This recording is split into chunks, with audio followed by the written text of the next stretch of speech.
Yeah, all right. So in this video, what solution we have provided, we know OIC file server has some limitation.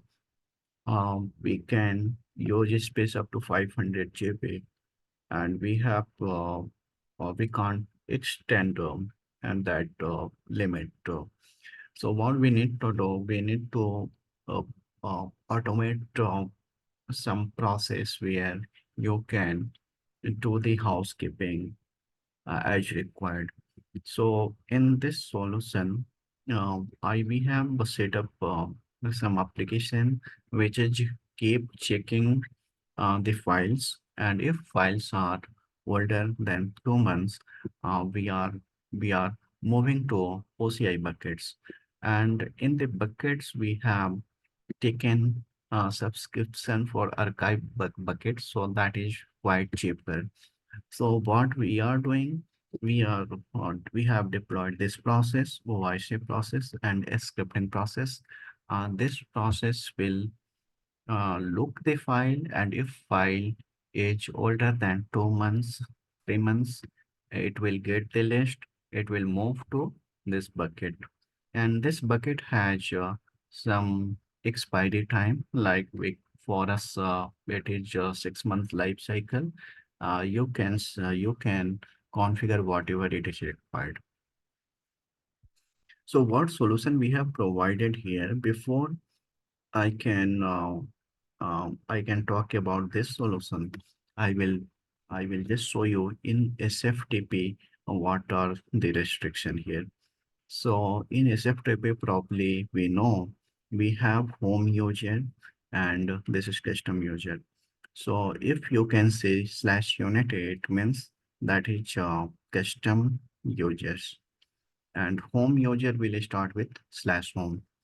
So home user, if it is there, you need to give complete path to access those files.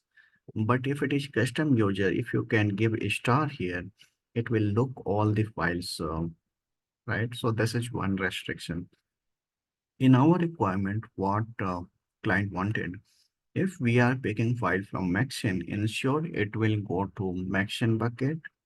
If it is Unbun, it should go to Unbun. Yeah, Iptica should go to Iptica folder uh, in uh, in OCI bucket. I will show you how I configured OCI bucket. So we have defined some LOV. As soon as we are getting file, we are detecting which folder we have picked the file, and we are mapping to corresponding bucket folder. So this is quite straightforward. Coming to if it is home user, so here you can see for the home user, you can see /home. You need to give the parent root folder, and then you can put a star. So here I can see I want to add, I want to access ESB file, beautiful file. So I have to go up to this path. If I will go give home user star, it will not going to grab the file from this folder. So we need to go until this parent root folder, and then only you can get the file. So you can keep this in mind.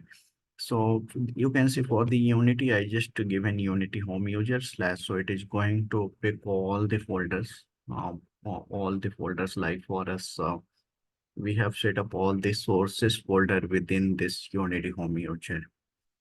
So you just try to see your architecture, how it is set up for the file system, and then you can set up this LOP where each uh, each uh, of the file, it will going to iterate. It will list down all the file again. For it will list down for this path. It will list down for this path. So like that, you can set up in LOP. Other important point I wanted to highlight before I can. So to get bucket, you need to go to OCI console and storage. You can see bucket. And here I have set up OIC dip bucket. Like that, you can set up OIC dot bucket SIT UAT based on the environment you are having. Okay, so coming here to this diagram. So OCI, we know we have download constant for Gen 2. So we first list down all the file, and it will check the size. If it is less than 1 GB, we are finding the corresponding bucket file and we are transferring here. It is very straightforward solution. And if it is more than 1 GB, we are creating one CSV file, and um, we are um, uh, writing the file which is more than 1 GB for this script. And now when this script will run, it will list down all the file, iterate for all the file.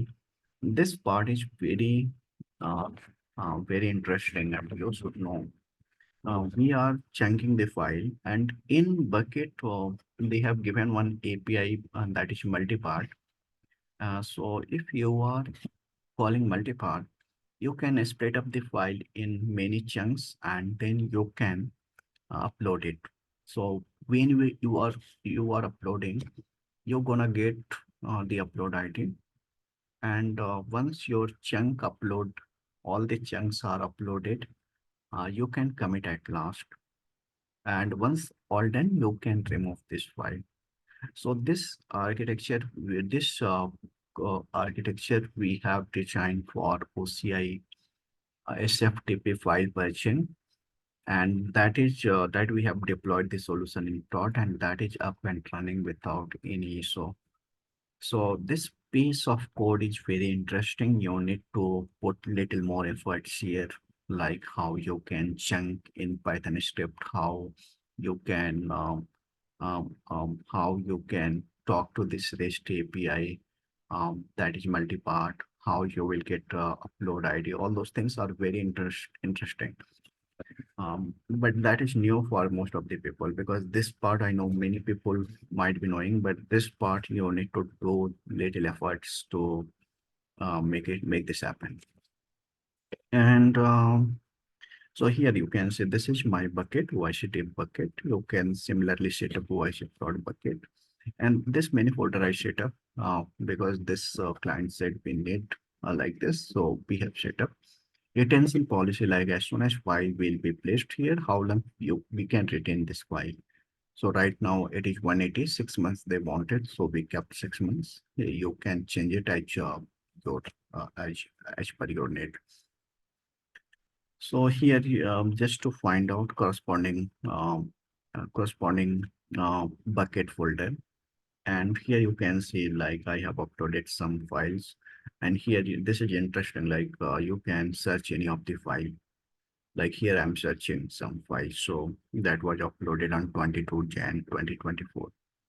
And this is if either you can search directly from OCI console, yeah, you can search from REST API. Um, and if you need to download, like once you get your file, like file is there, how you can do that? You need to restore first, and since this is archive bucket, that cost quite minimal, so you can't download it immediately. So you need to first restore the file, and within few hours this file will be available to download, and then you can download the file. So here you can see, like, this is a list of file I given, which is more than 1 GB for my script. And this is my script. Here you can see a script has loaded all the file 3.54 for GB. And this is for chunking. Like I have chunked 400 MB. So if just say your file size is 2 GB, I will be uploading that file in 5 chunks. So this you can see my process is started. It is getting the file. It is uploading to bucket, and while uploading, it is getting the upload ID somewhere. And once that is uploaded, it is committing. So this is very interesting. Once you start uploading, you can see it is working like anything. And I didn't see any problem when I was doing that one. So it is very interesting to share. So just to check this out and let me know if anything. I will see you in next video. Thank you very much. Bye bye.